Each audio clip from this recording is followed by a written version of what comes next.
தெய்வமே, இந்த அருமையான ஆண்டவரே, இந்த கால வேலைக்காக உமக்கு நன்றி செலுத்துகிறோம். நீர் எப்பொழுதுமே எங்களுக்கு நல்லவராய் இருக்கிறீர். நாங்கள் தள்ளாடுகிற பொழுது நீர் எங்களை தாங்குகிறீர். ஆண்டவரை கர்த்தாவே, நாங்கள் உமக்குன்பா உத்தமமா நடக்கும் போது நாங்கள் தள்ளாடுவது இல்லாதவனமாக கர்த்தாவே ஆண்டவரை அப்பா சோத்திரம் சபையிலே வந்து உங்களை துதித்து பாட எங்களுக்கு திருப்பி கொடுத்திருக்கிறீர். அதற்காக நன்றி செலுத்துகிறோம். இந்த வேளையில் ஆவியானவர் எங்களோடு கூட பேசும். ஆண்டவரை நெருக்கமும் விடுதலையும் என்ற தலைப்பிலே ஆவியானவர் எங்களோடு பேச போகிற வார்த்தைகளுக்காக உமக்கு சோத்திரம். உங்களுடைய கரம் ஆண்டவரை கூட இருக்கிறதுக்காக நன்றி செலுத்துறோம். உண்மை நோக்கி நெருக்கங்கள் வரும்போது உண்மை நோக்கி கூப்பிடும் போதெல்லாம் நீர் இதுவரைக்கும் விடுதலை கொடுத்திருக்கிறீர். இன்னும் நீர் விடுதலை நாயனாக எங்களோடு விளாய் வரப்போகிறபடியா நமக்கு நன்றி செலுத்துறோம். இனியான விடையை நீங்க பொறுப்பேற்றுக் கொள்ள ஆசைப்படுறீங்க. இயேசுவின் நாமத்தில் ஜெபிக்கிறோம் பிதாவே, ஆமென். ஹல்லேலூயா. கர்த்தருடைய நாமம் மையப்படுவதாக. தேவனாகிய கர்த்தர் இன்றைக்கு நம்மளோடு பேசக்கூடிய வார்த்தை சங்கீதம் 118:5 வாசியுங்கள். நெருக்கத்திலிருந்து கர்த்தரை நோக்கி கூப்பிட்டேன். கர்த்தர் என்னை கேட்டருளி விசாலத்திலே வைத்தார். ஹல்லேலூயா. நெருக்கமும் விடுதலையும். ஒவ்வொரு வாரமும் ஆவியானவருக்கு மறைவான காரியம் ஒன்றுமே கிடையாது. செய்தி எப்படியாவது துதிய நாராயண எப்படியாவது வந்து ஒருவர் மற்றவர்களுக்கு சந்தேகம் வந்துடும் நினைக்கிறேன்.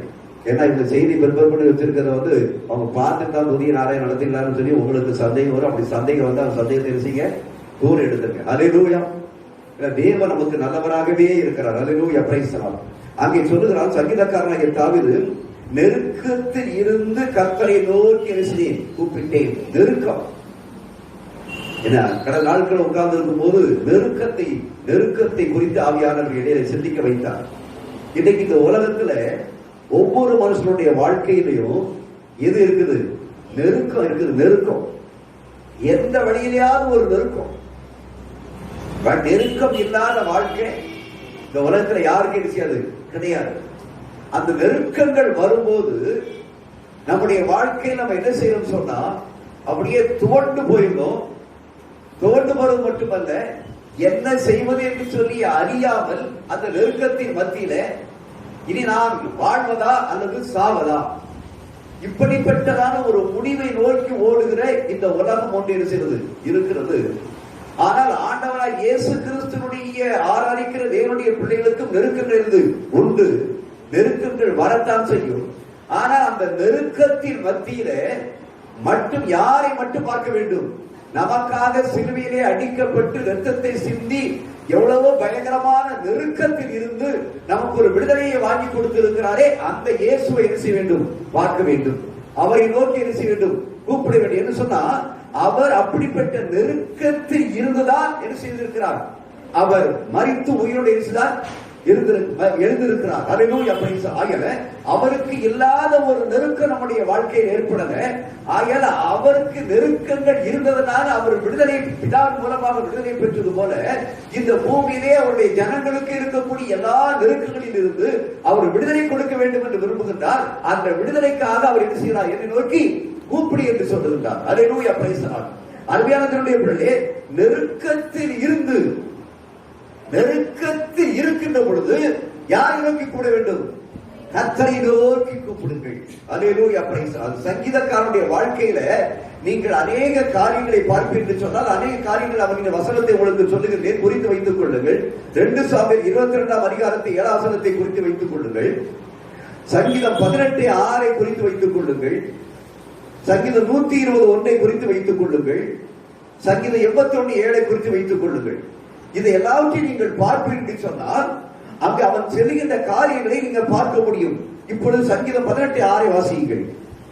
எனக்கு உண்டான நெருக்கத்திலே கர்த்தரை நோக்கி கூப்பிட்டு, ஹல்லேலூயா, எனக்கு உண்டான நேரத்திலே கர்த்தரை நோக்கி கூப்பிட்டு என் தேவனை நோக்கி அபயமிட்டேன். தமது ஆலயத்தில் இருந்து என் சத்தத்தை கேட்டார். என் கூப்பிடுதல் அவர் சந்நிதியில் போய் அவர் செவிகளில் ஏறிற்று. கரங்களை தட்டி கர்த்தரை ஸ்தோத்திரிப்போம். ஹல்லேலூயா. உங்களுடைய கூப்பிடுதலின் சத்தத்தை அவர் கேட்டார், அவர் செவிகளில் ஏறிற்று.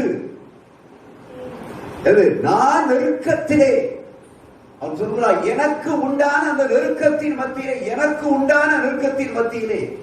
அருமையான தேவனுடைய பிள்ளையே, எனக்கு உண்டான அந்த நெருக்கத்தின் மத்தியிலே நான் யாரை நோக்கி கூப்பிட்டேன்?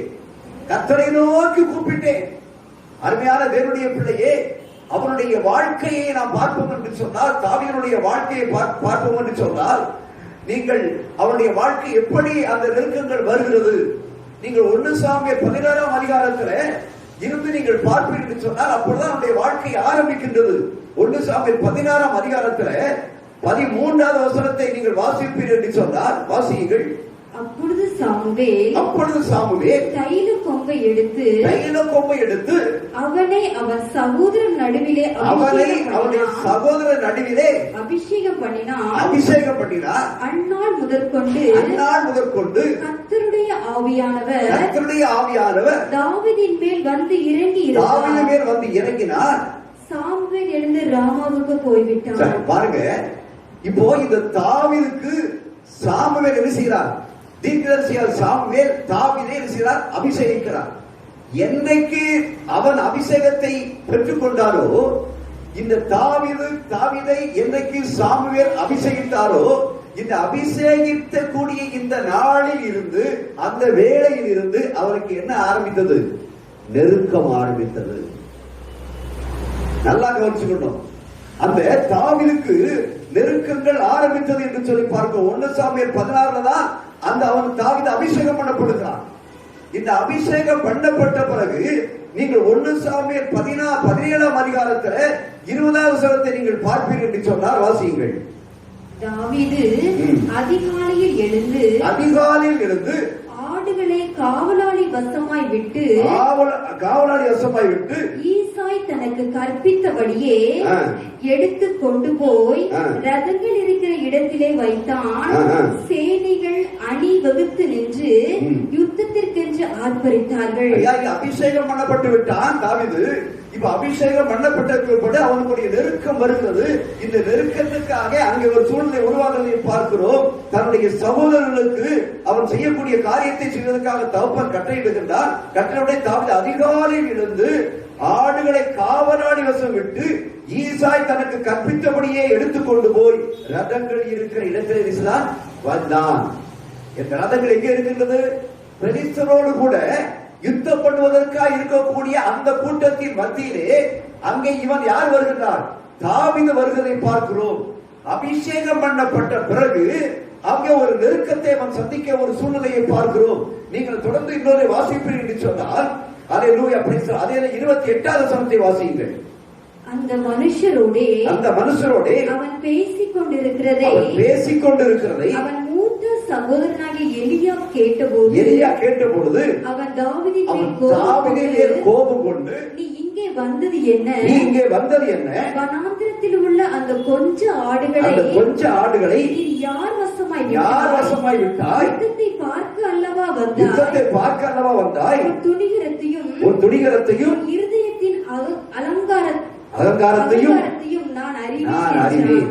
ஐயா, அவன் அபிஷேகம் பண்ணப்பட்டவன் இப்ப திருப்பி தகப்பன் மூலமாக தகப்பனுடைய கீழ்ப்படுதலாலே அவன் யுத்த களத்திற்கு வருகின்றான். யுத்த களத்திற்கு வந்திருக்கக்கூடிய வேலையில அங்கே இருக்கக்கூடிய அவனுடைய சகோதரன் சொல்லுகின்ற காரியத்தை பார்க்கும்போது இவனுக்கு நெருக்கங்கள் ஆரம்பிக்கிறது. யுத்தத்தை பார்க்க அல்லவா வந்தாய்? உன் துணிகரத்தையும் உன் இருதயத்தின் அலங்காரத்தையும் நான் அறிவேன். நெருக்கம் வந்து விட்டது. அருமையான தேவனுடைய பிள்ளையே, அங்கே தாவீதுக்கு மட்டுமல்ல, இன்றைக்கு இந்த பூமியிலே ஆண்டவராய் இயேசு கிறிஸ்துவை சொந்த ரட்சகராக நீ ஏற்றுக்கொண்டிருப்பாய் என்று சொன்னால், அதற்கு முன்பாக பலவிதமான நெருக்கங்களில் இருந்துதான் விடுதலையாக வேண்டும் என்று எங்கே வந்திருப்பாய்? கிறிஸ்து இயேசுக்குள்ளே வந்திருப்பாய். கிறிஸ்து இயேசுக்குள்ளே வந்ததுக்கு அப்புறம் யாருடைய கண்கள் உன்னை பார்த்து கொண்டிருக்கும்? பொல்லாத சாத்தானுடைய கண்கள் உன்னை பார்த்து கொண்டிருக்கும். பொல்லாத பிசாசுடைய கண்கள் உன்னை பார்த்து கொண்டிருக்கும். அவர் பார்த்து கொண்டிருக்கக்கூடிய வேளையில இவர்கள் தன்னை விட்டு என்னை விட்டு இவர்கள் தூரமாய் போய் இந்த நெருக்கத்திலிருந்து விடுதலை கிடைக்க வேண்டும் என்று சொல்லி அவர்களுக்காக சிலுவையிலே அடிக்கப்பட்டு ரத்தத்தை சிந்தின அந்த உலக ரட்சகராகிய இயேசுவை நோக்கி இவர்கள் போகிறார்கள் என்று சொல்லி இந்த சத்துரு, இந்த பிசாசானவன் பல வழிகளிலும் நமக்கு நெருக்கத்தை நிச்சயமான் கொண்டு வருவான். அல்லேலூயா, பிரைஸ் தி லார்ட். அதில் ஒரு நெருக்கம் இருந்தது. பிசாசுடைய அடிமைத்தனத்தில் இருக்கும்போது ஒரு நெருக்கம் இருந்தது. அந்த நெருக்கத்தில் இருந்து நாம் தப்பிப்பதற்காக எங்கே வந்தோம்? சிலுவைக்கு வந்தோம். சிலுவையுடைய பாதத்திற்கு வந்தோம். இயேசு கிறிஸ்து ரட்சகராக ஏற்றுக்கொண்டவர் வந்தோம். ஆனா இங்க வந்ததுக்கு பிறகு அங்கே பிசாசானவன் அங்கே நம்மளை வாழ முடியாத வண்ணமாக ஒரு நெருக்கத்தை கொண்டு வருவதை பார்க்கிறோம். ஆகிய அபிஷேகம் யார் அபிஷேகம் பண்ணப்பட்டிருக்கிறார்களோ, இல்லை யார் ஆண்டவரை இயேசு கிறிஸ்துவை சொந்த ரட்சகராக ஏற்றிருக்கிறார்களோ அவர்களுக்கு நெருக்கங்கள் கண்டிப்பா வரத்தான் செய்யும். அல்லேலூயா. நெருக்கமே இல்லாததுக்கு தான் நான் இங்க வந்தேன். ஆனா இங்க அதை விட எனக்கு நெருக்கமா இருக்கிறது. நீங்க இப்ப வாயினால சொல்லிட்டு இருக்கிறது யார் கேட்டுட்டு இருக்கிறார்? கர்த்தர் கேட்டுட்டு இருக்கிறார். அப்படித்தானே? உங்க வாயினால சொல்லிட்டீங்க, சும்மா உட்கார்ந்து இருக்கும் போது இருதயத்திலே பேசிக்கிட்டு இருந்தீங்க. அங்க இருக்கும் போது இப்படித்தான் இருக்குது, இங்க இருக்கும் போதும் இப்படித்தான் இருக்குது. ஆனா இரண்டுக்கு இருக்கக்கூடிய வித்தியாசத்தை நீங்கள் பார்க்க வேண்டும். அங்கே இருக்கும் போது இருக்கக்கூடிய நெருக்கம் வேற, இங்க இருக்கக்கூடிய நெருக்கம் வேற. இந்த நெருக்கம் உன்னை பரலோகத்துக்கு கொண்டு போகக்கூடிய வழியை தேடுகிற நெருக்கம், அங்கே இருக்கக்கூடிய நெருக்கம் நரகத்திற்கு தள்ளக்கூடிய ஒரு நெருக்கம். இந்த இரண்டுக்குள்ள வித்தியாசத்தை நாம் என்ன செய்ய வேண்டும்? தெரிந்து கொள்ள வேண்டும். அல்லேலூயா, பிரைஸ் தி லார்ட். ஆகையால் தேவனுடைய பிள்ளைகளுக்கு நெருக்கங்கள் இல்லாமல்லை. ஆனால் அந்த நெருக்கத்தின் மத்தியிலும் கூட அருமையான தேவனுடைய பிள்ளைகளே நாம் செய்யக்கூடிய காரியம் ஒன்று இருக்கின்றது. நீங்கள் திரும்ப வாசிக்கலாம். 1 சாமுவேல் 18ஆம் அதிகாரத்துல, அல்லேலூயா, 18ஆம் அதிகாரம் 7ஆம் வசனத்திலிருந்து வாசிங்க. அந்த ஸ்திரீகள் ஆடி பாடுகையில் சவுல் கொன்றது 1000, தாவீது கொன்றது 10,000 என்று முறைமுறையாக பாடினார்கள். அந்த வார்த்தை சவுலுக்கு விசனமாய் இருந்தது. அவன் மிகுந்த எரிச்சல் அடைந்து தாவீதுக்கு 10,000 எனக்கு 1000 கொடுத்தார்கள். இன்னும் ராஜாங்க மாத்திரம் அவனுக்கு குறைவாய் இருக்கிறது என்று சொல்லி அந்நாள் முதற்கொண்டு சவுல் தாவீதை காய்மகாரமாய் பார்த்தான். அல்லேலூயா, பிரைஸ் தி லார்ட். அருமையான தேவனுடைய பிள்ளையே, இப்போ எங்க வந்தாச்சு? இன்னும் அதே விதமான நெருக்கத்தின் மத்தியில தாவீது வந்தாச்சு. இது தாவீதுக்கு வரக்கூடிய நெருக்கம் என்ன? இவன் அபிஷேகம் பண்ணப்பட்டவன் அங்கே கோலியாத்தை வீசினான். அங்கே அவன் கோலியாத்தை கொண்டு விடுவதை பார்க்கிறோம். கோலியாத்தை கொன்ற பிறகு அவன் திருப்பி வரக்கூடிய ஒரு சூழ்நிலைகள் மத்தியில அங்கே இருக்கக்கூடிய ஜனங்கள் எல்லாரும் கூட அவன் ஆடி, ஸ்திரீகள் ஆடி பாடி, இப்போ சவுலுக்கு எவ்வளவு கொடுத்தாங்க? 1000 கொடுத்தாங்க. 1000 ரூபாய் கொடுக்கல. தாவீதுக்கு எவ்வளவு கொடுத்தாங்க? 10,000 கொடுத்தாங்க. இதை யார் கேட்டுக்கிட்டு இருக்கிறான்? சவுல் கேட்டுக்கிட்டு இருக்கிறான். சவுல் கேட்டுக்கிட்டு இருக்குன்னு சொன்ன உடனே அந்த சவுலுக்கு எதிர்த்து இருந்தது. அவருக்கு எரிச்சல், கோபம். அவன் சொல்லப்பட்டிருக்கிறது, சவுல் தாவீதை காய் மகாரமாய் இருந்துதானா பார்த்தானா? காய் மகாரமாய் பார்த்தான்னா இருதயத்தில் அவருக்கு என்ன சொல்லி தாங்க முடியல. எனக்கு 1000 தான் கொடுத்திருக்கிறாங்க, ஆனா இவனுக்கு எவ்வளவு கொடுத்திருக்காங்க? 10,000 கொடுத்திருக்காங்க. ஏன்னு சொன்னா அவன் கொண்டது 1000, இவன் கொண்டது எப்படி இருக்கலாம்? 10,000. அப்ப இதைத்தான் விஷயம் சொன்னா, அபிஷேகம் பெற்ற பிள்ளையினால இந்த பூமியில அநேக காரியங்களை தேவனாய கர்த்தர் ஜெயமாக செய்வார், செய்து முடிப்பார். உலகத்தில் இருப்பவரை விட எனக்குள்ள இருக்கிறவர் பெரியவர். அந்த பெரியவர் எனக்குள்ள இருக்கிறபடினாலே உலகம் சாதிக்காததை தேவ மனுஷனை செய்வான், சாதிப்பார். ஐயா, அது நல்லா தெரிஞ்சுக்கணும். உலக மனுஷன் சாதிக்காததை தேவனுடைய பிள்ளைகள் அதிகமாக என்ன செய்ய முடியும்? சாதிக்க முடியும். அப்போ சாதிக்கின்ற பொழுது அங்கு இருக்கக்கூடிய, அங்கு உள்ள இருக்கக்கூடிய பொல்லாத ஆவி இருக்கிறதே, தேவனுடைய தேவன் அவன் அபிஷேகம் பெற்றபின் தேவ ஆவியானவர் யார் மீது இறங்கி இருக்கிறார்? தாவீது மீது இறங்கி இருக்கிறார். இப்போ தேவ ஆவி யாரை விட்டு வெளியே போச்சுது? சவுலை விட்டு வெளியே போச்சுது. இந்த சவுலை விட்டு வெளியில போய் தேவாவி வெளியே போய் தாவீது மேல இறங்கி வந்திருக்குது. இப்ப சவுலுக்குள்ள எந்த ஆவி போயிட்டுது? அந்த பொல்லாத ஆவி சவுலுக்குள்ள போயிட்டுது. இந்த பொல்லாத ஆவி சவுலுக்குள்ள போன உடனேயே அவனுக்குள்ள வரக்கூடிய ஆவியினுடைய ஏவுதல், பொல்லாத ஆவியினுடைய கிரியைகள், அங்கே வரக்கூடிய பொறாமைகள், பிரச்சனைகள் எல்லாவற்றையும் கொண்டு வந்து தேவனுடைய பிள்ளை விஷயம் நெருக்கத்தான் வைக்கும். ஆகையால் அருமையானுடைய பிள்ளை, நீங்கள் வாழுகின்ற இடங்களில உங்களுக்கு நெருக்க இருக்கத்தான் செய்யும். அல்லேலூயா. நீங்கள் வாழுகின்ற கிராமங்கள்ல நெருக்க இருக்கத்தான் செய்யும். நீங்கள் வாழுகின்ற குடும்பங்கள்ல நெருக்க இருக்கத்தான் செய்யும். வீட்டுக்குள்ளே என்ன செய்யணும்? நெருக்க இருக்கத்தான் செய்யும். ஆனா இந்த நெருக்கம் எதற்காக என்று சொன்னால், இடுக்கமான நெருக்கமான வாசல் வழியா தான் எங்க பிரவேசிக்க முடியும்? பரலோகத்துக்கு பிரவேசிக்க முடியும்.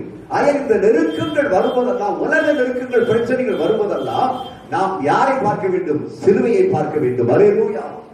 ஏன் சிலுவையை பார்க்க வேண்டும்? அந்த சிலுவையை தூக்கி இயேசுவை பார்க்க வேண்டும். அந்த இயேசு இப்ப சிலுவையில் இருக்கிறாரா? எங்கே இருக்கிறார்?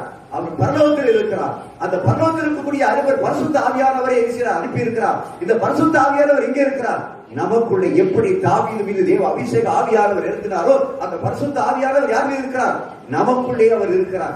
அவருக்குள்ள அவர் இருக்கிற வரைக்கும் நம்ம நெருக்கத்தை கண்டு பயப்பட வேண்டிய அவசியம் அல்ல.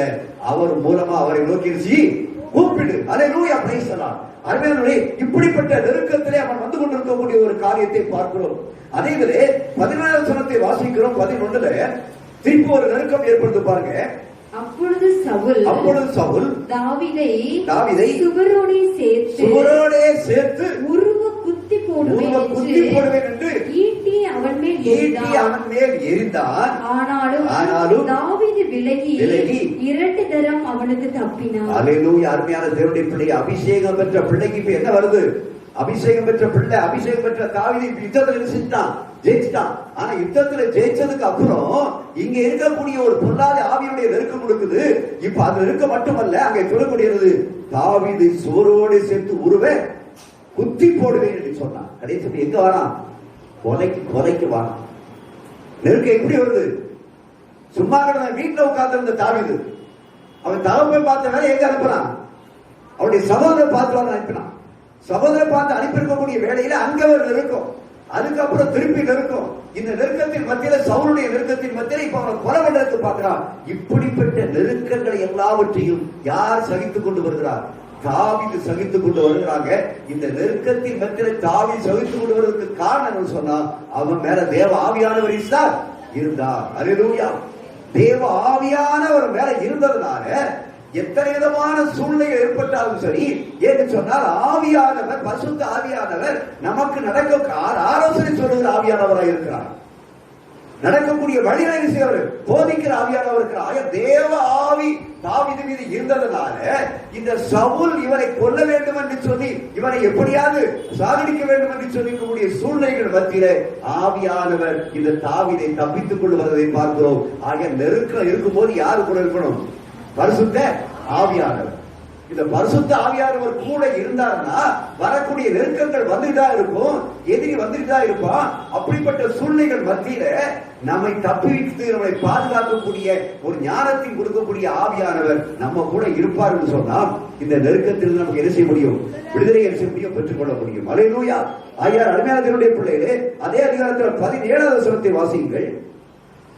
என் கை அல்ல பெலிஸ்தரின் கையே அவன் மேல் விழட்டும் என்று சவுல் நினைத்துக் கொண்டு சவுல் தாவீதை நோக்கி இதோ என் மூத்த குமாரத்தியாகிய மேராவை உனக்கு மனைவியாக கொடுப்பேன். நீ எனக்கு நல்ல சேவகனாய் மாத்திரம் இருந்து கர்த்தருடைய யுத்தத்தை நடத்து என்றார். எப்படி பாருங்க, சவுலுடைய அந்த பிசாசுடைய பொல்லாத ஆவியினுடைய சதித்திட்டத்தை பாருங்கள். சதித்திட்டம் எதற்காக மகளை கொடுக்கிறேன்? அவரை கொல்லுவதற்காக. என் மகளை கட்டி கொடுக்கன்னு சொல்றான். ஆனா மகளை கட்டி கொடுக்கிறது அவன் மருமகன் ஆயிடுவான். ஆனா மருமகன் என்ன செய்யணும்? சாகணும். அதனாலதான் திருமண காரியங்கள்ல எச்சரிக்கையாக இருக்கணும். சொந்தக்காரங்கள்ல கல்யாணம் கட்டுறதுல ரொம்ப எச்சரிக்கையாக இருக்கணும். தெரிந்த ஆட்கள்ல கல்யாணம் கட்டுறதுல ரொம்ப எச்சரிக்கையாக இருக்கணும். அல்லேலூயா, பிரைஸ் தி லார்ட். அவன் இப்படிப்பட்ட ஒரு சூழ்நிலைகள் மத்தியில அவன் சொல்லுகிறான் பாருங்க, பெலிஸ்தரின் கையே அவன் மேல் விஷயம் விழட்டும். என்னால் அவனை ஒன்றும் செய்ய முடியல, இப்போ பெலிஸ்தரின் கையா அவன் செய்யணும் விழட்டும் அப்படி என்று சொல்லி அவன் இதயத்தில் நினைத்துக் கொண்டு அவனுக்கு அர்த்தம் வாசிங்க. 19 வாசிங்க. சவுலின் குமாரத்தியாகிய மேராப் தாவீதுக்கு கொடுக்கப்படும் காலம் வந்தபோது அவள் மேகாலாத்தியனாகிய ஆதிரியலுக்கு மனைவியாக கொடுக்கப்பட்டாள். நல்லா கவனி. அது வரைக்கும் தாவீது நினைச்சுதான் காத்திருந்தான். ஆனா அந்த காலம் வந்தாச்சு. காலம் வந்த உடனே இப்ப நிலைமை எப்படி மாறுது? அது வேற ஒருவருக்கு இருந்தது கொடுக்கப்படுகிறது. ஆனா அதே நேரத்தில் பாருங்க, நீங்க 20 வசனத்தை வாசிங்க. சவுலின் குமாரத்தியாகிய மீகாள் தாவீதை நேசித்தாள். அது சவுலுக்கு அறிவிக்கப்பட்ட போது அது அவனுக்கு சந்தோஷமாய் இருந்தது. சவுலுடைய எண்ணம் என்ன? எப்படியாவது தன் பிள்ளையை எப்படியாவது கட்டி கொடுத்து இது பண்ணி எப்படியாவது தாவீதை செய்யணும் நெருக்கத்துல கொண்டு வந்து அவனை வாழ விடாம நினைச்சணும் ஆக்கிடணும். இப்படிப்பட்ட குடும்பமும் அன்னைக்கு இருந்திருக்கு. அப்படிப்பட்ட மாமனார் இருந்திருக்காங்க. அப்படி ஆனா அருமையான தேவனுடைய பிள்ளையே அதை தொடர்ந்து திரும்பி 21 வாசிக்கின்ற பொழுது அதை கூட இன்னொரு வார்த்தை சொல்லப்பட்டிருக்கிறது. அவள் அவனுக்கு கன்னியா இருக்கவும் பெலிஸ்தரின் கை அவன் மேல் விழவும் அவளை அவனுக்கு கொடுப்பேன் என்று சவுல் எண்ணி தாவீதை நோக்கி, நீ என்னுடைய 2ஆம் குமாரத்தியால் இன்று எனக்கு மருமகனாவாய். அந்த முதல் பிள்ளை போயிட்டான். அடுத்தால 2ஆவது பிள்ளையை கட்டி கொடுக்கும் போது இவனுக்கு என்னதான் இருக்குது? எப்படியாவது அவனுக்கு கன்னியாகவும் பெலிஸ்தரினுடைய கை அவர் மேல் விழவும் அவளை அவனுக்கு கொடுப்பேன். அவளை கொடுக்கிறது எதுக்காக வேண்டி? மீகாலை கொடுக்கிறதுக்காக வேண்டி அவன் பெலிஸ்தர் மூலமா நினைச்சணும் சாகணும். அதற்கு பிறகு பார்க்கணும். அப்ப இன்னும் நெருக்கங்கள் வர பார்க்கணும். அருமையானுடைய பிள்ளையே அந்த 19ஆம் அதிகாரத்துல அல்லேலூயா பிரைஸ் தி லார்ட் 10ஆம் வசனத்தை வாசிங்க. அப்பொழுது சவுல் தாவீதை ஈட்டினாலே சுவரோடு சேர்த்து உருவ குத்தி போட பார்த்தான். ஆனாலும் இவன் சவுலுக்கு விலகினதினாலே அவன் எரிந்த ஈட்டி சுவரிலே பட்டது. தாவீதோ அன்று ராத்திரி ஓடி போய் தன்னை தப்புவித்துக் கொண்டான். அல்லேலூயா பிரைஸ் தி லார்ட். அவன் சொல்ல விரும்புற என்ன சொன்னா, அபிஷேகம் பெற்ற தேவனுடைய பிள்ளைகளுக்கு பல வழியில விஷயம் நெருக்கங்கள் வரும். தாவீதுக்கு நெருக்கம் வந்தது அந்த அபிஷேகம் பண்ணப்பட்ட பிறகு. அதுக்கப்புறம் போறோம் சவுலின் மூலமாக அவருக்கு நெருக்கம் வந்தது. அதுக்கு பின்னாடி நீங்க தொடர்ந்து படிப்பீங்கன்னு சொன்னா பெலிஸ்தியர் மூலமாக அவருக்கு நெருக்கம் வந்தது. அதை தொடர்ந்து நீங்க பின்னாலே நீங்கள் வாசிப்பீர்கள் என்று சொன்னால் அமலேக்கியர் மூலம் நெருக்கம் வருகிறது. அதற்கு பின்னாலே நீங்கள் தொடர்ந்து சாமியார் வாசிப்பீர்கள் என்று சொன்னால் அவருடைய மகனுடைய அப்சலோம் மூலம் நெருக்கம் வந்தது. இப்படி பலவித வழிகளிலும் கூட அவங்க நெருக்கங்கள் வந்து கொண்டிருக்கக்கூடிய வேளையிலும் கூட இப்பொழுது நீங்கள் வாசியுங்கள். அல்லேலூயா 2 சாமுவேல் 22:7 வாசிங்க. அப்புறம் வாசித்தது 2 Samuel 22:7. Hallelujah praise the Lord. எனக்கு உண்டான நெருக்கத்திலே கர்த்தரை நோக்கி கூப்பிட்டு என் தேவனை நோக்கி அபயமிட்டேன். நமது ஆலயத்தில் இருந்து என் சத்தத்தை கேட்டார். என் கூப்பிடுதல் அவர் செவிகளில் ஏறிற்று. இப்படிப்பட்ட நெருக்கம் அபிஷேகப்பட்ட நாட்களில் இருந்து வரக்கூடிய நெருக்கம் சவுலின் மூலமாக நெருக்கம். அதுக்கப்புறம் பெலிஸ்தர் மூலமாக நெருக்கம். அந்த பெலிஸ்தருக்கு அப்புறம் அமலேக்கியர் மூலமாக நெருக்கம். அடுத்து ரெபெலிக்கர் மூலமாக அங்க இருக்கக்கூடிய அப்சலோம் மூலமாக நெருக்கம். இப்படி பல வழிகளில் நெருக்கங்கள் வரக்கூடிய சூழ்நிலைகள் மத்தியில இவன் ஒரு வார்த்தையை சொல்லுறா பாருங்க. அல்லேலூயா பிரைஸ் தி லார்ட். அவன் சொல்லுகிறது, எனக்கு உண்டான நெருக்கத்திலே, இப்படிப்பட்ட நெருக்கத்திலே நான் என்ன செய்தேன்? கர்த்தரை நோக்கி கூப்பிட்டு என் தேவனை நோக்கி அபயமிட்டேன். அல்லேலூயா. அப்ப சொல்லிட்டு சொல்றான், தமது ஆலயத்தின் சத்தத்தை கேட்டார், என் கூப்பிடுதல் செவிகளில் ஏறிற்று. அருமையான தேவனுடைய பிள்ளையே, நெருக்கங்களை கண்டு பயப்பட வேண்டிய அவசியமே இல்லை. அந்த நெருக்கத்தின் மத்தியில வரக்கூடிய நெருக்கத்தின் மத்தியில யாரை போய் கூப்பிடு? கர்த்தரை நோக்கி கூப்பிடு. அவரை நோக்கி அபயமிடு. அவரை நோக்கி கூப்பிட்டு அபயமிட்ட என்று சொன்னால் உன் சத்தத்தை தேவனாய் கர்த்தர் தேவனுடைய ஆலயத்தில் நிறுத்துவார். அவர் கேட்கிறது மட்டுமல்ல, உன்னை விசாலமான இடத்திற்கு கொண்டு வந்துருவார். நெருக்கத்தில் இருந்து விசாலமான எடுத்துக்கொண்டு வருவார். நீங்க அந்த 1 சாமுவேல் 2 சாமுவேல் 22ஆம் அதிகாரத்துல நீங்க பார்ப்பீர்கள் சொன்னா அங்கே 5ஆம் வசனத்தில் சொல்லப்பட்டிருக்கிறது, மரண அலைகள் என்னை சூழ்ந்து கொண்டு துர்ச்சன பிரவாகம் என்னை பயப்படுத்தினது, பாதாள கட்டுகள் என்னை சூழ்ந்து கொண்டது, மரண கண்ணிகள் என்னை விழுந்தது. இப்படிப்பட்ட வாழ்க்கையெல்லாம் நமக்கு இருக்கலாம். தாவீதுக்கு ஏற்பட்ட மாதிரி. அல்லேலூயா. மரண அலைகள் என்னை சூழ்ந்து கொண்டது, துர்ச்சன பிரவாகம் என்னை பயப்படுத்தினது, பாதாள கட்டுகள் என்னது சூழ்ந்து கொண்டது, மரண கண்ணிகள் என்னை விழுந்தது. இப்படிப்பட்ட சூழ்நிலைகள் எல்லாம் இருக்கின்ற வேளையில தான் அவன் யாரை நோக்கி கூப்பிட்டான்? அல்லேலூயா. மரணம், பாதாளம், இப்படிப்பட்ட வாழ்க்கையில இப்படிப்பட்ட நெருக்கங்கள் பிரச்சனைகள் இருக்கக்கூடிய இந்த சூழ்நிலைகள் மத்தியில அவர் கர்த்தரை நோக்கி கூப்பிட்டார். அதான் சங்கீதம், நீங்க 4ஆம் அதிகாரம் சங்கீதம் 4:1 வசனத்தை வாசித்து பாருங்கள். சங்கீதம் 4:1. என் நீதியின் தேவனே, என் நீதியின் தேவனே, நான் கூப்பிடுகையில் எனக்கு செவி கொடும். நான் கூப்பிடுகையில் எனக்கு செவி கொடும். நெருக்கத்திலிருந்து எனக்கு விசாலம் உண்டாக்கினீர். எனக்கு இறங்கி விண்ணப்பத்தை என் விண்ணப்பத்தை நெருக்கத்தில் இருந்த எனக்கு விசாலம் உண்டாக்கினீர். நீங்க அந்த முந்தின அதிகாரத்தை வீட்டில் படிச்சு பாருங்க. சங்கீதம் 3 வாசித்து பாருங்க. அப்சலோமுக்கு தப்பி ஓடுகையில், அப்சலோம் யாரு? அவன் மகனுக்கு தப்பி யார் ஓடுறா? தகப்பன் ஓடுற, தப்பி ஓடுறான். அவன் சத்துரு யாரு? அதுக்கு முன்னாள் வசனத்துல சொல்லப்பட்டிருக்கிறது. அருமையான தேவனுடைய பிள்ளைகளே, அந்த அல்லேலூயா பிரைஸ் தி லார்ட், சத்துருடைய கைகளில் இருந்து அவன் விலகி ஓடும்படியாக அந்த 3:1 பாத்தீங்கன்னு சொன்னா, கர்த்தாவே என் சத்துருக்கள் எவ்வளவாய் பெருகி இருக்கிறார்கள். சத்துரு யாரு? ஒரு வீட்டாரே, பெற்றெடுத்த மக பிள்ளை. அந்த அப்சலோமுக்கு இவன் தப்பி ஓடுகிறான். அப்சலோம் என்ன நினைக்கிறான்? தாவீதை தகப்பனை கொன்னுட்டா நம்ம என்ன செய்யலாம்? பட்டத்துக்கு என்ன செய்யலாம்? வந்துடலாம். இன்னைக்கு அநேக இடங்கள்ல பேப்பர்லயும் டிவிலையும் பாக்குறோம். எதுக்காக? தகப்பனை கொன்னுட்டு என் சொந்த என்ன செய்யலாம்? அபகரிச்சுக்கலாம். எத்தனை இடத்திலே பார்க்கிறோம். தகப்பனை கொண்டு விட்டார்கள். எதற்காக? சொத்துக்காக, பணத்திற்காக. பல இடங்களிலே அருமையாத்தினுடைய பிள்ளை, இப்படிப்பட்ட இந்த நெருக்கத்தின் மத்தியில் இருக்கக்கூடிய தாவீது வேற யாரையும் தேடினானா? தனக்கு துணையாக யாரையும் தேடினானா? யாரைத்தான் தேடினான்? தேவனை மட்டும்தான் தேடினான். ஏன்னு சொன்னால், தேவனாகிய கர்த்தருடைய சமூகத்திலே சத்தம் கேட்கப்படும் என்று சொன்னால், கேட்ட மாத்திரத்திலே அவன் தேவனாகிய கர்த்தர் பரலோகத்திலிருந்து யாரை அனுப்புவார்? தூதர்களை அனுப்புவார். அல்லேலூயா பிரைஸ் தி லார்ட். ஒரு தூதன் எத்தனை பேரை கொலை செய்தான்? அல்லேலூயா பிரைஸ். அப்போ ஒரு தூதனே அவ்வளவுதான் இருந்தாங்க. அதனால அத்தனை பேரை கொலை பண்ணிட்டான். இன்னும் அதிகமான பேர் இருந்தாலும் விஷயமா அவன் கொலை பண்ணிருப்பான்.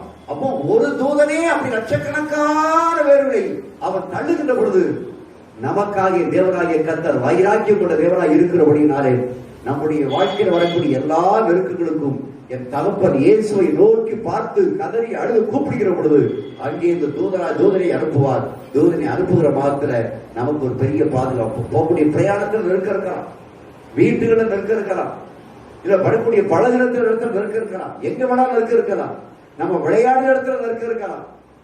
விளையாடிக்கிட்டே இருப்பாங்க, கீழே எரிச்சுவாங்க, புத்து போய் கீழே விழுந்துருவாங்க, அதுல நெருக்க இருக்கலாம். வீட்டுல சும்மா உட்கார்ந்து இருக்கும் போதே படுத்திருக்கும் போதே எரிச்சலாம், நெருக்க வரலாம், அப்படியே கனவு படுக்கல விடலாம். இப்படிப்பட்ட சம்பவங்கள்லாம் நெருக்கங்கள் வந்து கொண்டுதான் இருக்கிறது. அல்லேலூயா பிரைஸ் தி லார்ட். அருமையாக இந்த நெருக்கத்தின் மத்தியில நாம் பார்க்கக்கூடிய அவர் வருவதால் இப்ப சங்கீதம் 34:6 வாசிங்கள். அவன் சங்கீதக்காரன் திரும்பவும் சொல்றான் 34:6. இந்த ஏழை கூப்பிட்டான், கர்த்தர் கேட்டு அவனை அவன் இடுக்கண்களுக்கெல்லாம் நீங்களாக்கி எரிசிதாராம், ரட்சித்தார். இந்த ஏழை அவன் யாருன்னு சொன்னான்? ஏழைன்னு சொல்றான். இந்த ஏழை கூப்பிட்டான். அவன் ஏழையா உண்மையா? சமஸ்தனுடைய ராஜா. ஆனா தேவனுக்கு முன்பாக அவன் தன்னை தாழ்த்துகிறதை பார்க்கிறோம். தேவனுக்கு முன்பாக எவ்வளவுதான் ஐஸ்வர்ய பிரபவா இருந்தாலும் சரி, அவன் தேவனுக்கு முன்பாக தன்னை தாழ்த்துகிறான். இன்னைக்கு தனக்கு கொஞ்சம் வந்துட்டாலே இருந்தது ஆள் அடிச்சுட்டு கையில பிடிக்க முடியல. நடந்து போறவன் சைக்கிள் வாங்கியாச்சுன்னா கையில பிடிக்க முடியாது. சைக்கிள் போறவன் பைக் வாங்கியாச்சுன்னா ஆளை பிடிக்க முடியாது. பைக் வாங்கினவன் அடுத்த கார் வாங்கினா அவன் அடிச்சுட்டு பிடிக்க முடியாது. இப்படியே சொல்லிட்டே போறான். ஆனால் இவன் சமஸ்த இஸ்ரவேலுக்கு ராஜாவா இருக்கக்கூடியவன். அவன் தேவ சமூகத்திலே விட்டுக்கொண்டு தன்னை தாழ்த்துகிறான். இந்த ஏழை அருமையான தேவனுடைய பிள்ளையே, எதுவா இருந்தாலும் சரி நமக்கு அது பெருமை அல்ல. நம் தேவனுக்கு முன்பாக நாம் தாழ்த்துவது மட்டும்தான் பெருமையே. அல்லேலூயா. இந்த ஏழை கூப்பிட்டான். அல்லேலூயா பிரைஸ் தி லார்ட். அந்த சொல்லுங்க, இந்த ஏழை கூப்பிட்டான் கர்த்தர்.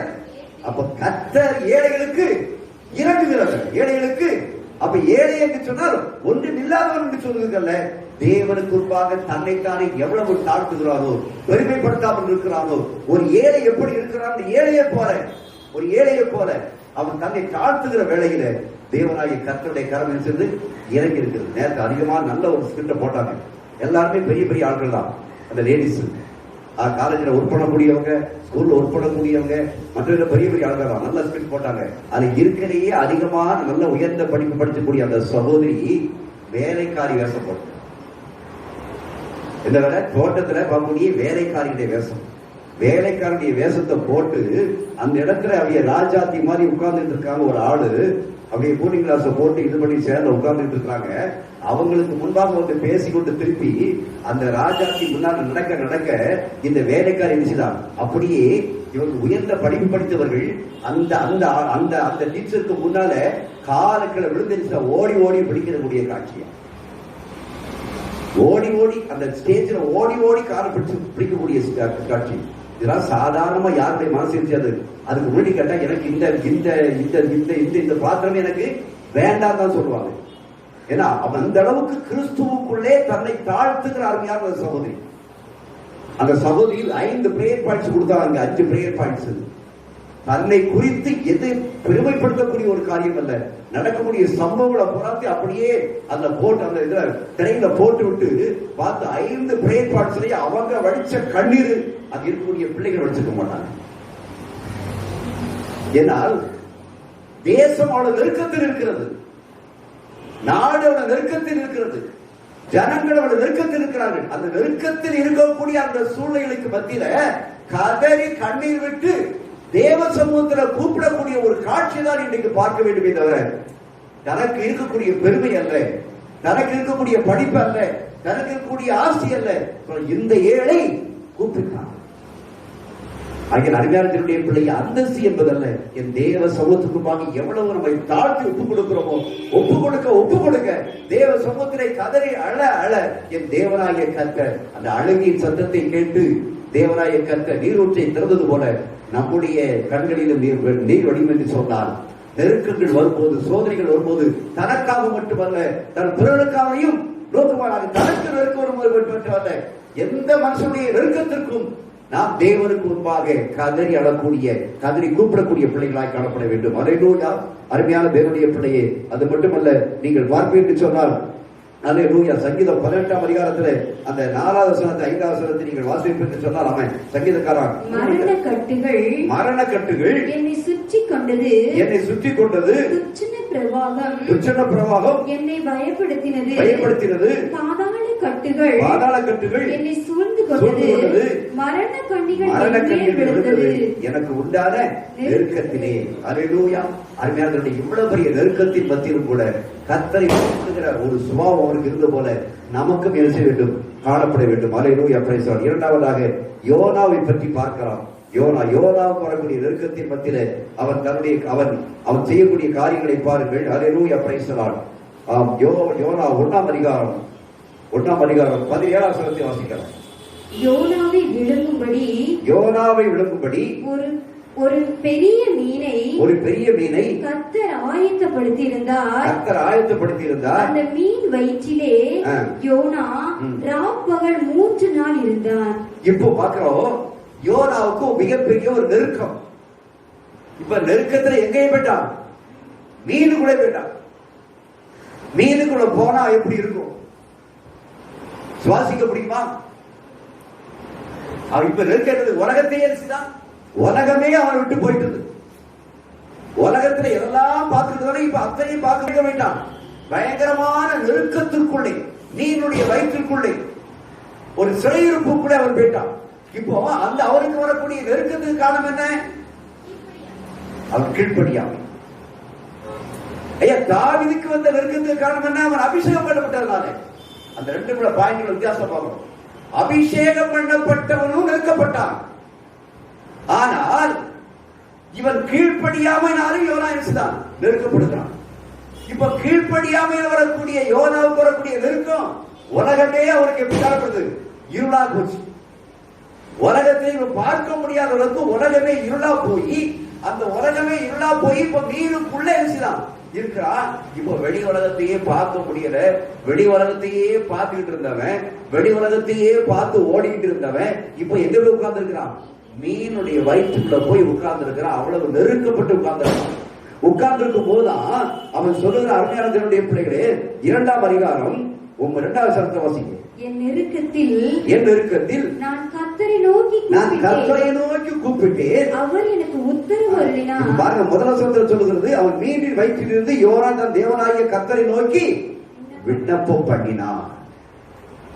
கீழ்ப்படியாமையின் மத்தியிலும் பலவிதமான நெருக்கங்களை செய்யும், வரத்தான் செய்யும்.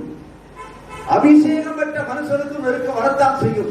ஆனால் அபிஷேகப்பட்ட மனுஷனுக்கு வரக்கூடிய நெருக்கம், அவன் அந்த நெருக்கத்தின் மத்தியிலே அவன் தன்னை தேவ சமூகத்திலே தாழ்த்துகிற காட்சியை பார்க்கிறோம். ஆனால் யோனா கீழ்ப்படியாமையினாலே வரக்கூடிய நெருக்கத்தின் மத்தியிலே தண்டனையாக அனுபவிக்கக்கூடிய ஒரு பாக்கியத்தை பார்க்கிறோம். யோனாவுக்கு நெருக்கம் வந்தது தண்டனை, ஆனால் தாவீதுக்கு நெருக்கம் வந்ததுக்கு ஒரு வளர்ச்சி, உயர்வு. அந்த தாவீதுக்கு வரக்கூடிய அந்த நெருக்கத்திலே அவன் கர்த்தரை நோக்கி கூப்பிட்டனால்தான் சமஸ்த இஸ்ரவேலுடைய ராஜாவாக நினைச்சுதான் மாறினான். ஆனால் இவன் தன்னை கீழ்ப்படியாமையில் வரக்கூடிய நெருக்கத்தின் மத்தியில இப்ப உலகத்தினுடைய எல்லாவற்றையும் இழந்து விட்டு இவன் தவித்துக் கொண்டிருக்கிறான். அப்படிப்பட்ட ஒரு சூழ்நிலையில நம்ம இருப்போம்னு சொல்லலாம். உலகத்திலேயே இருந்தோம், உலகத்தையே பார்த்துக்கிட்டு இருந்தோம், உலகத்திலேயே இருந்தோம், உலகத்தையே பார்த்துக்கிட்டு இருந்தோம். உலகத்து மூலமாக நமக்கு என்ன ஆகி போச்சுது? நஷ்டமாய் போச்சுது.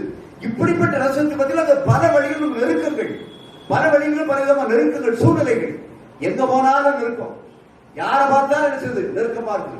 யாரையும் சில பார்க்க முடியல, யாரோட பேச முடியல. அவ்வளவு நெருக்கத்தில் நம்முடைய வாழ்க்கை நடத்தி கொண்டிருக்கிறான், குடும்ப வாழ்க்கை நடத்தி கொண்டிருக்கிறான். ஆனா அந்த வேலையிலும் கூட, அந்த நெருக்கத்தின் பத்தி கூட ஒரு ஆளையும் பார்க்க முடியல. வீட்டை விட்டே வெளியே வர முடியலையா? வீட்டை இருந்தாலும் நமக்கு நெருக்கங்கள் அதிகம், எங்கேயோ ஓடி போயிருந்தோம், வெளியில ஓடி போயிருந்தோம், அவ்வளவு நெருக்கங்கள். ஆனா அந்த நெருக்கத்தின் மத்தியிலும் கூட அவன் யோனா செய்யக்கூடிய காரியத்தை தேவனாகிய கர்த்தரை நோக்கி, தன் தேவனாகிய கர்த்தரை நோக்கி. அப்ப யாரெல்லாம் அவன் ஆராதனை பண்ணிட்டு இருக்கிறான்? தேவனை தான் ஆராதனை பண்ணிட்டு இருக்கிறான், தேவனை தான் அவன் வணங்கிட்டு இருக்கிறான். அவனுக்கு ஒரு காரணம் கீழ்ப்படியாமையினாலே.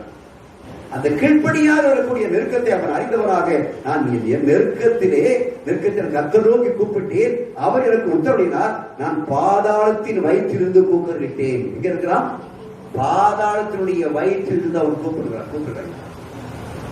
ஏன் பாதாளத்தின் வயிற்றிலிருந்து கூப்பிடுகிறான்? இந்த மீன் எங்க இருக்குது? இப்போ கடலுக்குள்ள இருக்குது. கடலுக்குள்ள மீன் எங்கெல்லாம் போதோ அங்கெல்லாம் இருக்கிறான், போயிட்டு இருக்க. நல்லா சிந்திச்சு பார்க்கணும். மீனுடைய வயிற்றுக்குள்ள இருக்கிறான், மீனுடைய வயிற்றில் இருக்கும் போது மீன் எங்கெல்லாம் போது அவங்களாக இருக்கிறான், அங்கேயும் போயிட்டு இருக்கிறான். ஆனா அவன் கண்ணுகள் இருக்கிறது தெரியாது, ஆனா மீனை பற்றி அவனுக்கு தெரியும். மீன் எங்கெல்லாம் போகும் விஷயம் தெரியும். பாதாளத்துலையும் போவோம், அடி ஆழத்துலையும் போவோம், எங்க வேணாலும் போவோம், நீரோட்டத்திலையும் போவோம், எல்லா இடத்துலையும் போவோம்.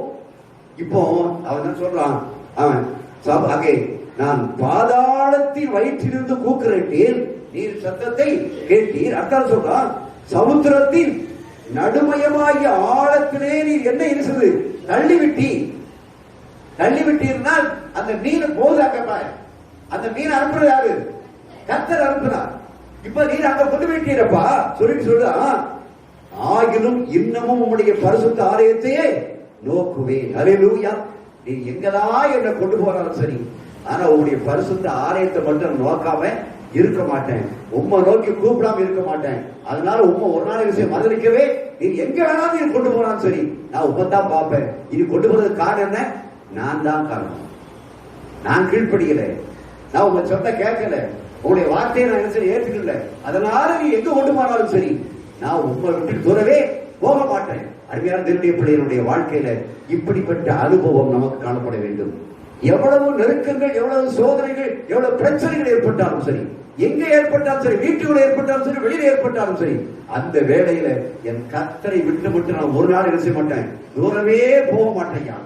நீ எங்க வேணாலும் கொண்டு போவோம், நான் உம்மோடு கூட தான் இருப்பேன், நான் உண்மைதான் நோக்கி கூப்பிடுவேன். அவன் கூப்பிட்டான். திரும்பவும் சொல்றான் ஆலோசனத்துல, நான் உமது கண்களுக்கு எதிரே இராதபடிக்கு தள்ளப்பட்டேன், ஆகிலும் இன்னமும் உடைய பரிசுத்த ஆலயத்தையே நோக்குவேன். அல்லேலூயா. தண்ணீர்கள் புராணபரியந்தம் என்னை நெருக்கிறது, ஆடி என்னை சூழ்ந்தது, கடற்பாசி என் தலையை சுற்றி கொண்டது, பர்வதங்களின் அடிவாரங்கள் பரியந்தமும் இறங்கினேன், பூமியின் தாழ்பார்கள் என்றைக்கும் என்னை அடைக்கிறதா இருக்கிறது. ஆனாலும் என் தேவனாய கர்த்தாவே, நீர் என் பிராண அழிவுக்கு தப்புவித்தேன். தப்பிக்கிறதுக்கு முன்னாலேயே என்ன சொன்னான்? தப்பிப்பதற்கு முன்னாலேயே அவன் அறிக்கை பண்றான். அதாங்க விசுவாசம். பிரச்சனையிலிருந்து விடுபடு, நெருக்கத்தில் விடுபடு. அந்த ஆண்டவரே, நெருக்கத்தில் என்னை விடுவித்ததற்காக சோத்திரம், பாதாளத்தில் இக்கட்டிலிருந்து என்னை காப்பாற்றினதற்காக உமக்கு சோத்திரம்.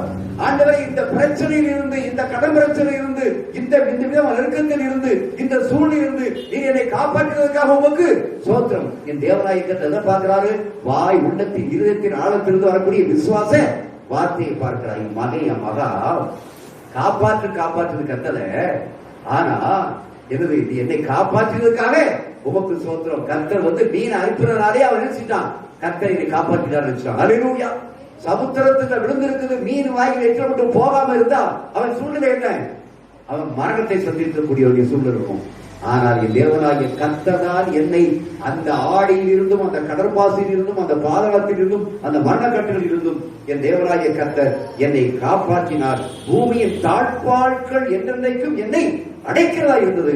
ஆனால் என் தேவனாகிய கர்த்தாவை நீ என் பிராணனை அழிவுக்கு நீட்டீரையா. ஹல்லேலூயா. அவன் எல்லாம் சொல்லி விசுவாசத்தோடு சொல்லி அவன் ஜெபம் பண்ணான். ஜெபம் பண்ணி முடிச்ச உடனேயே தேவனாகிய கர்த்தர் யார் கட்டளையிட்டார்? மீனுக்கு கட்டளையிட்டார். மீனுக்கு கட்டளையிட்ட மட்டுமல்ல, தேவனாகிய கர்த்தர் அந்த யோனாவை கரையில் இருந்து நக்கிவிட்டது. ஹல்லேலூயா. எங்கிருந்து வெளிவந்தான்? நெருக்கத்தில் இருந்து. ஹல்லேலூயா.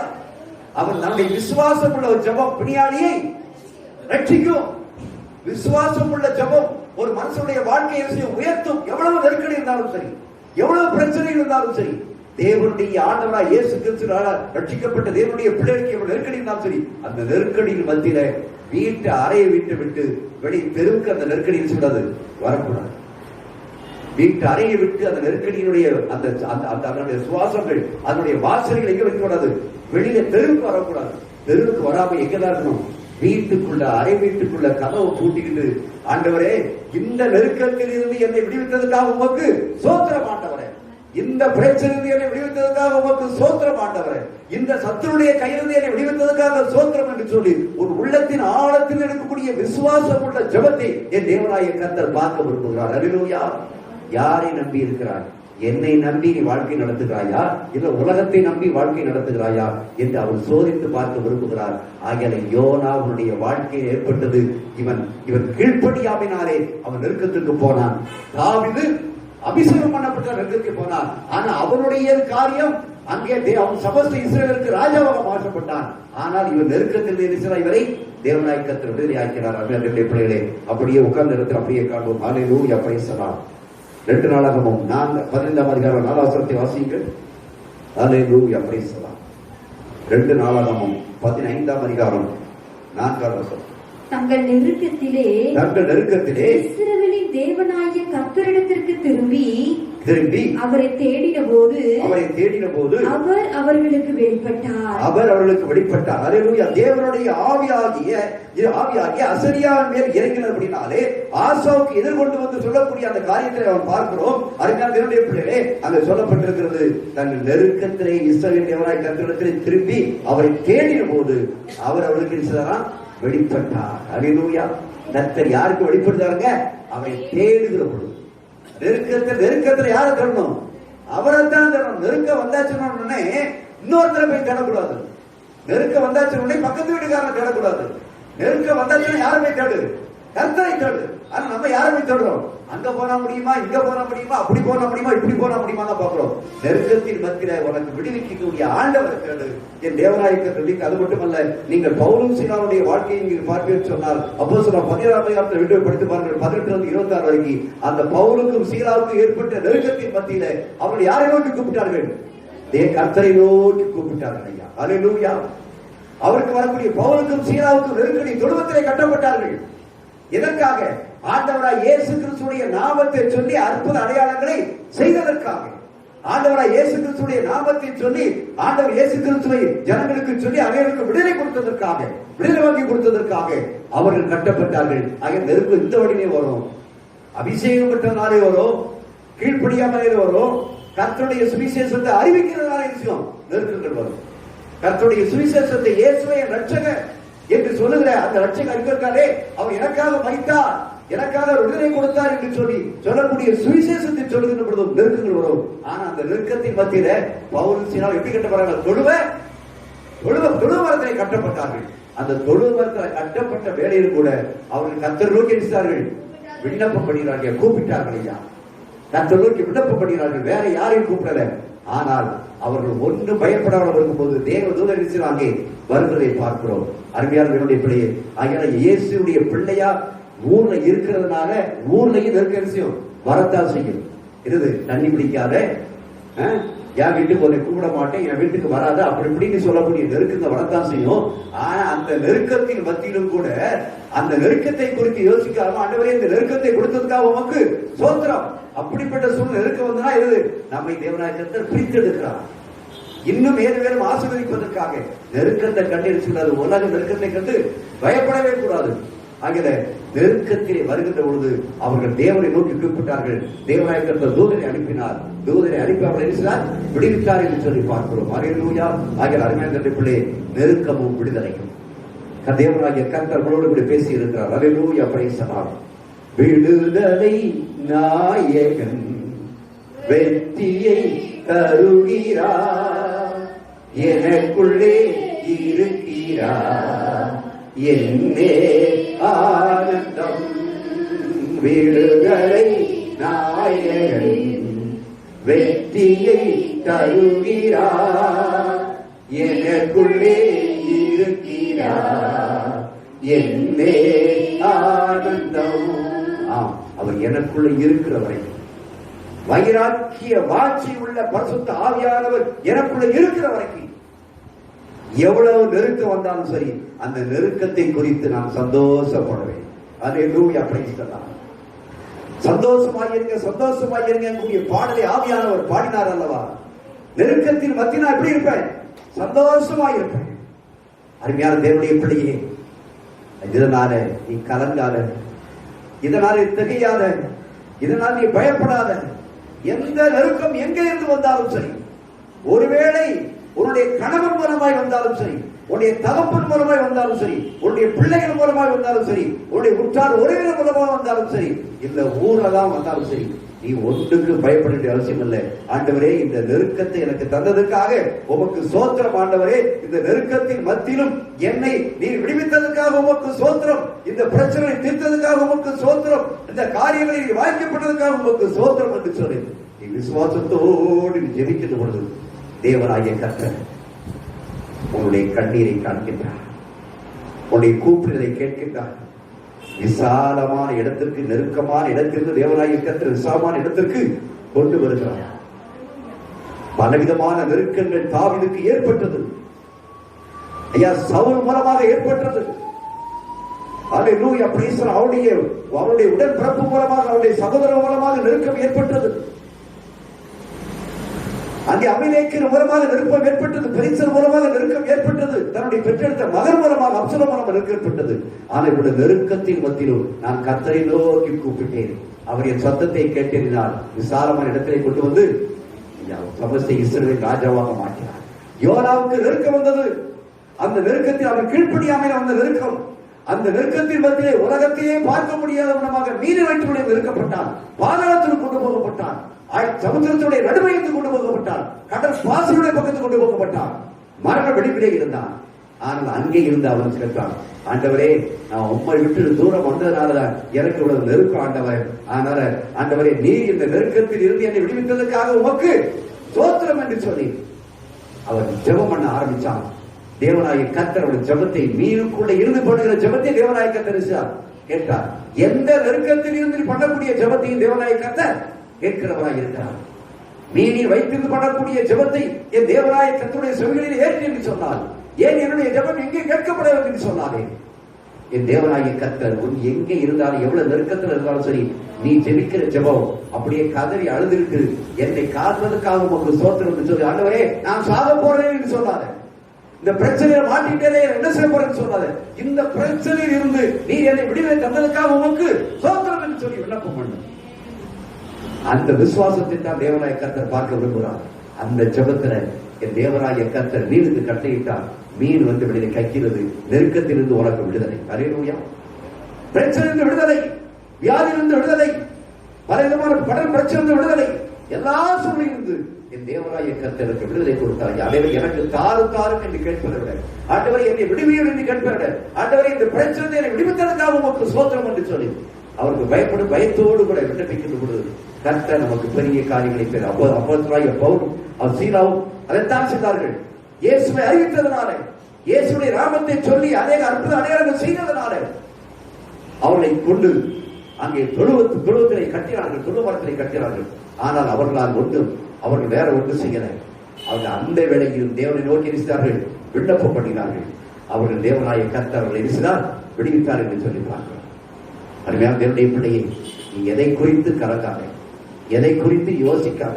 உன்னுடைய விசுவாச வார்த்தையினாலே ஐக்கப்பட்டு எந்த பிரச்சனையில நெருக்கத்தில் இருக்கியோ அந்த நெருக்கத்திலிருந்து கர்த்தரை விடுவித்ததுக்காக சோத்திரம் என்று சொல்லு. நீ சோத்திரம் எத்தனையோ முறை நீ ஜெபம் பண்ணிட்ட, அதெல்லாம் நீ சொல்லிட்டு சரிதான். ஆனா இது செய்யக்கூடியது, ஆண்டவரே எந்த நெருக்கத்தில் தப்பிக்க முடியாம இருக்கியோ அந்த நெருக்கத்திலிருந்து ஆண்டவரை என்னை விடுவித்ததுக்காக உமக்கு சோத்திரம் என்று சொல்லு. சோத்திரம் ஜெபத்தை இரண்டு கர்த்தருடைய விடுவிப்பார்கள். அன்பின் தெய்வமே, இந்த அருமையான ஆண்டவரே இந்த மத்தியால் விளக்காம உமக்கு சோத்திரம். இந்த நாளிலும் ஆண்டவரே நெருக்கத்தில் இருந்த எங்களை நீ விடுதலையாக்கி விசாலமான இடத்துக்கு நீ கொண்டு வந்ததற்காக உமக்கு சோத்திரம். மெய்யாகவே குமாரன் விடுதலையாக்கிறார் ஆண்டவரே. அந்த விடுதலை எங்களுக்கு நிரந்தரமான விடுதலையா, அந்த விடுதலையை எங்களுக்கு தந்து விட்டீர், சிலுவையிலே எங்களுக்கு தந்து விட்டீர் ஆண்டவரே. எங்களுக்காக நீ சிலுவைக்கு போன எங்களுடைய நெருக்கத்தை பார்த்து, எங்களுடைய உபத்திரங்களை பார்த்து, எங்களுடைய பிரச்சனைகளை பார்த்து, எங்களுடைய கண்ணீரை பார்த்து எல்லாத்தையும் நீ சிலுவைக்கு போனீர் ஆண்டவரே. சிலுவையை எங்களுக்கு முற்றிலுமாக நீ விடுதலை கொடுத்து விட்டாரப்பா. அந்த சிலுவைக்கு நீங்க போனா எங்களுக்கு விடுதலை இல்லை, ஆனால் இப்பொழுது எங்களுக்கு விடுதலை கொடுத்த நாங்கள் சிலுவையை நோக்கி பார்க்கிறோம். சிலுவை தங்கி பிதாவுடைய குமாரன் இயேசு கிறிஸ்துவை நோக்கி பார்க்கிறோம். அவரே எங்களுக்கு மெய்யான விடுதலையை தந்து விட்டார் ஆண்டவரே. இனி தந்து விட்டார் ஆண்டவரே. அதற்காக உங்களுக்கு நன்றி செலுத்துறோம். வந்திருக்கிற எல்லா ஜனங்களையும் உங்களுடைய கருத்தில் ஒப்புக்கிற பலவிதமான பிரச்சனையோடு, பலவிதமான நெருக்கங்களோடு, பலவிதமான ஆண்டவர் சூழ்நிலையிலே ஆண்டவரே என்ன செய்வது சூழ்நிலை வந்திருக்கிறாப்பா. இன்னும் அனைவரும் பலவிதமான நெருக்கத்தில் வீட்டில் ஆராதனைக்கு வர வீட்டில் இருக்கிறார் ஆண்டவரே. ஆனால் நீர் அவருக்கு விடுதலை கொடுக்கிற தேவராக இருக்கிறபடியால் உங்களுக்கு நன்றி செலுத்தணும் ஆண்டவரே. தாவீதை ராஜாவாக மாற்றி யோனாவுக்கு பெரிய ஒரு விடுதலையை கொடுத்து ஆண்டவரை கர்த்தாவே ஆண்டவரே அப்பா பவுலுக்கும் சீலாவுக்கும் ஒரு பெரிய விடுதலை கொடுத்து, இதே போல ஆண்டவரே ஒரு பிள்ளைகளாகி எங்களுக்கு நல்ல விடுதலையை கொடுக்க நீ சித்தமுள்ளவராக இருக்கிறபடியால் உங்களுக்கு சோத்திரம். எல்லா காரியத்தையும் நாங்கள் உங்களுடைய கருத்தில் போடுகிறோம். உங்களுடைய பிரசன்ன மகிமை கூட எந்தற்காக நன்றி செலுத்துகிறோம். இயேசுவின் நாமத்தில் ஜெபிக்கிறோம் பிதாவே. ஆமென் ஆமென்.